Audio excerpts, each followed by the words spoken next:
Welcome everyone.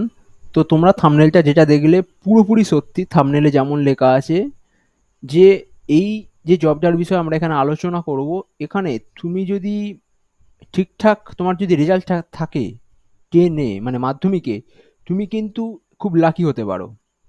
মানে যেমন thumbnail লেখা আছে যে 20 জনের মধ্যে একজনকে সিলেক্ট করা হবে। তো পুরোটা দেখার জন্য আমি বলবো তোমরা অ্যাটলিস্ট এই ভিডিওটা কিন্তু পুরোটা দেখো। অন্য যাই এক্সাম হোক না কেন, এটা খুবই ইন্টারেস্টিং এক্সাম। প্রথমে কিছু জিনিস এখানে বলে রাখা দরকার যে এটা কিন্তু তামিলনাড়ু থেকে এসেছে। তামিলনাড়ুর ইনকাম ট্যাক্সের ডিপার্টমেন্ট থেকে এসেছে। কিন্তু তোমরা যারা ভাবছো এখানে তামিলনাড়ু, তো এটা তো অনেকটা দূর হবে বাংলা থেকে। কিন্তু এখানে যে অফারটা দেয়া আছে, যে ক্যাটাগরি ওয়াইজ যে দেয়া আছে, সেটা কিন্তু অন্য কোনো এক্সামে তোমার পাবে না। তোমরা যদি একটু ধৈর্য সহকারে দেখো, আমি কিন্তু অবশ্যই তাহলে তোমাদেরকে ডিটেলস এটা বলবো। প্রথম কথা, তোমাদেরকে এখানে ইনকাম ট্যাক্সের আমি মানে তামিলনাড়ুর অফিসিয়াল যে ইনকাম ট্যাক্সের ডিপার্টমেন্ট আছে সেখানে এসে গেছি। এখানে নোটিশটা আছে, তোমরা দেখতে পাচ্ছ, এটা আমার এটা খোলা আছে। এখানে তোমাদেরকে কিছু স্ট্যাটিস্টিক হিসেব করে দেখানোর জন্য এখানে হচ্ছে এই নোটিফিকেশনটা তোমরা এখান থেকে ডাউনলোড করে আমি যেটা বলে দেবো কিছুক্ষণ পরে, কিন্তু তোমাদেরকে প্রথমে জেনে রাখা দরকার যেটা অথেন্টিক কিনা। তো এটা হচ্ছে অথেন্টিক পুরোপুরি।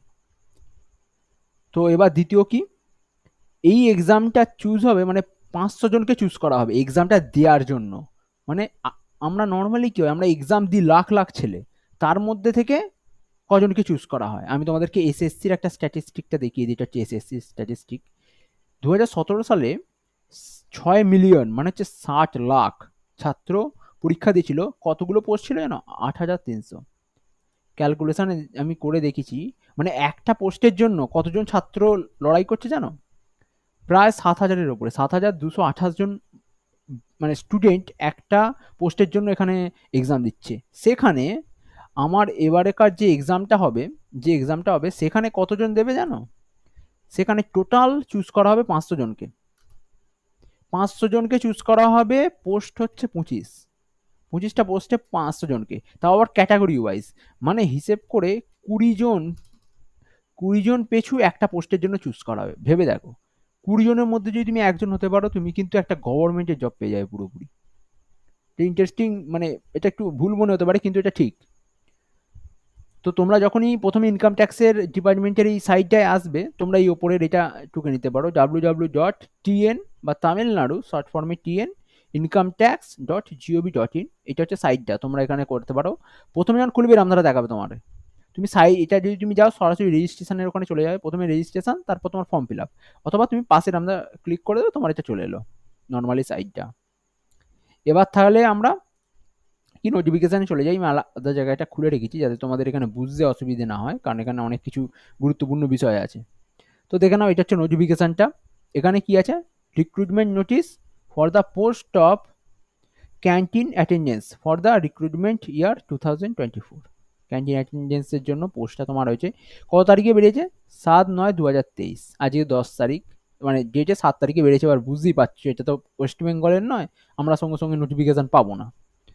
তো এখানে কি তামিলনাড়ু থেকে এটা বেরিয়েছে এবং ওখানেই এক্সামটা দিতে যেতে হবে। কিন্তু এইটুখানি সমস্যার বিষয়, তোমাদের কিন্তু ওখানে দিতে যেতে হবে। তারপর এখানে পোস্ট সংখ্যা যেটা বলেছি 25টা আছে, 25টা টোটাল আছে। এই ক্যাটাগরাইজ দেওয়া আছে যে ইউআর 13, ওবিসি 6, ইডাব্লিউএস 2। তো এইভাবে দেওয়া আছে তোমার। এখানে যারা পিডাব্লিউডি তাদের কি 40% হতে হবে, এটা তোমরাও জানো, সব পরীক্ষায় এই 40%ই দেখে। এবার যেটা ইম্পর্টেন্স, সেটা হচ্ছে শেষ ডেট কবে। 22 তারিখ হচ্ছে শেষ ডেট, 22/9/2024, 22/9। কবে তাহলে অ্যানাউন্স হবে? শর্ট লিস্টেড ক্যান্ডিডেটের নাম তাহলে কবে আসবে? 1 তারিখে আসবে। 1 থেকে 5-এর মধ্যে তোমাকে তোমার অ্যাডমিট কার্ড ডাউনলোড করে 6 তারিখে এক্সাম হবে।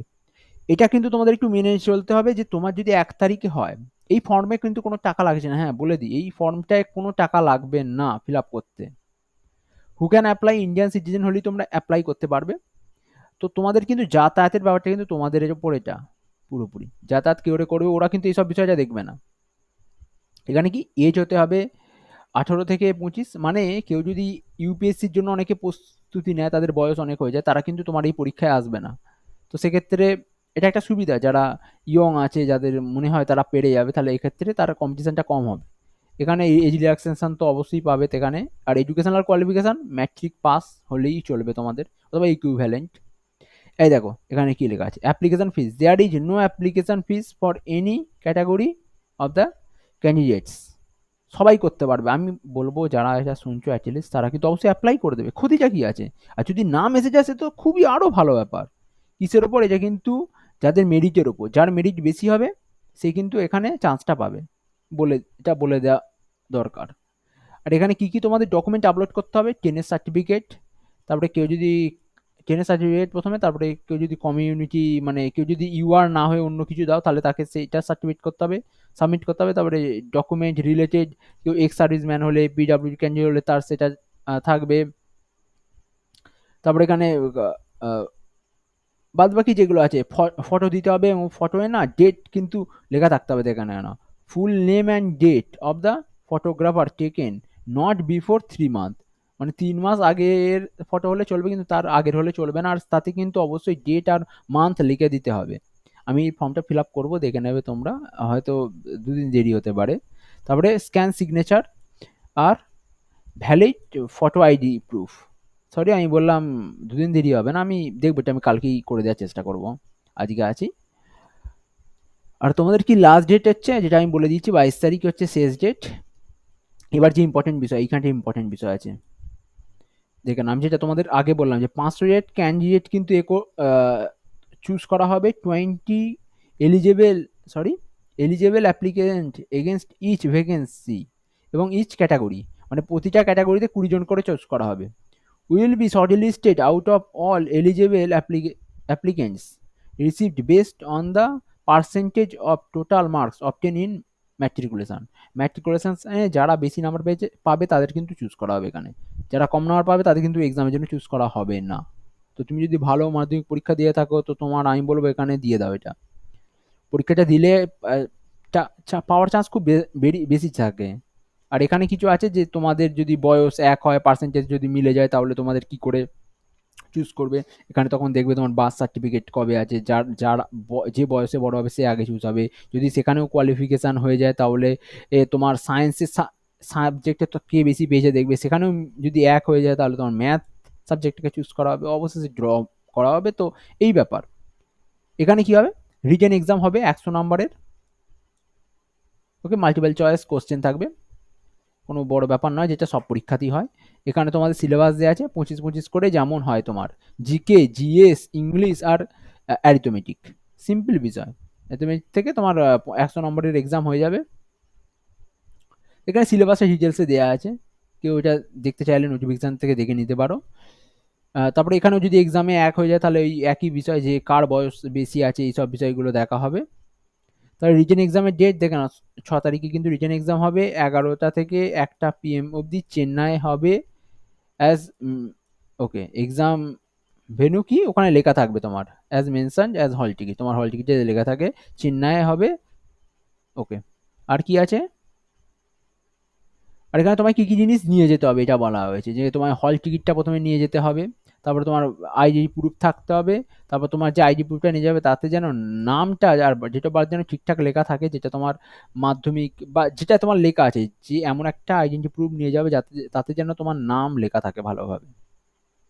আর যে সমস্ত ডকুমেন্টগুলো তোমার জমা দিয়েছে, যেমন তোমার ইউআর বাদ দিয়ে অন্যান্য কোনো কাজ থাকলে কাস্ট সার্টিফিকেট, সবকিছু তোমার রাখতে হবে তোমার সামনে। তো আমি আশা করছি তোমরা বুঝতে পারবে এখানে। তারপর তোমাদের ফাইনাল যে এটা বেরোবে সেটা তোমার এই ওয়েবসাইট থেকে তোমরা দেখে নিতে পারো, এই ওয়েবসাইট থেকে দেখে নিতে পারো, ওখানে তোমার এটা দিয়ে দেওয়া হবে, অথবা ওখানে তোমরা প্র্যাকটিক্যালি গিয়েও দেখতে পারো। তোমার যদি বাড়ি কাছে হয়, তামিলনাড়ুতে যদি কেউ থেকে থাকে, তো সে ওখান থেকে প্রিন্সিপাল চিফের যে অফিস আছে সেখানে ওটা দিয়ে দেওয়া হবে। তো আমি আশা করছি তোমরা এটা বুঝতে পারলে। যারা এখান অবধি ভিডিওটা দেখছো তাদেরকে ধন্যবাদ। তারা যদি লাইক বা সাবস্ক্রাইব করতে চায় করতে পারে, কনসিডার করতে পারে এই চ্যানেলটাকে। আদারওয়াইজ গুড লাক, যদি তোমরা করতে চাও তো করবে এটা।